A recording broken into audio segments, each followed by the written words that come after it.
Vous connaissez Mininours? C'est l'histoire d'un dealer de drogue en liberté conditionnelle qui, à cause des pénuries de profs, a été forcé à devenir instituteur dans une école de maternelle. Je suis très très fan de cette série. Déjà parce que vous savez tous très bien que j'adore les histoires avec les profs, mais aussi grâce aux élèves, ceux que je dessine actuellement. Il y a Cochonnet qui a son père qui s'est fait licencier et sa mère qui s'est suicidée. Chacha, le plus cultivé de tous, mais il s'en prend plein la gueule parce qu'il est syrien. Et puis il y a Licorne qui fait sa propagande LGBT à chaque cours.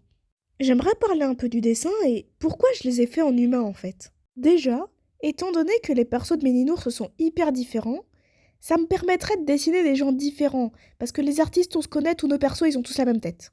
Et n'empêche, trouver des points clés sur des personnages pour les refaire, c'est hyper intéressant.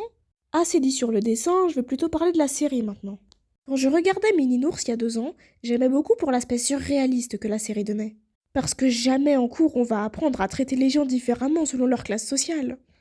Puis ensuite j'ai pris la spécialité SES en première. Et sans rire, on a étudié ça en classe. Il fallait dire les différences entre les deux familles, les caractéristiques. Alors il y a Bintou et Haroun, deux parents qui ont 16 ans d'écart, la mère qui est à la maison, ils ont 4 enfants. Lui, le père, il a un métier de merde. Ensuite, t'as Mélanie et Michael. Eux, ils ont des beaux métiers. L'une est professeure, l'autre est journaliste. Chacun travaille séparément, ils ont 2 enfants. Qu'est-ce que le document a tenté de nous dire?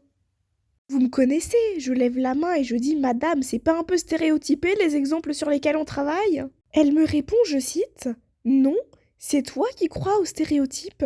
Qu'est-ce qui te fait dire que le père est cisgenre? Là, elle a gagné, je savais plus quoi répondre. Autant dire que quand 2 jours après, cet épisode de Mininours est sorti, Et toi, Chacha, qu'est-ce qu'il y a? T'as peur que je devine que ta mère est aussi voilée qu'analphabète et qu'elle est cloîtrée à la maison par ton père qui a 20 ans de plus qu'elle? je l'ai bien envoyé à tous mes potes.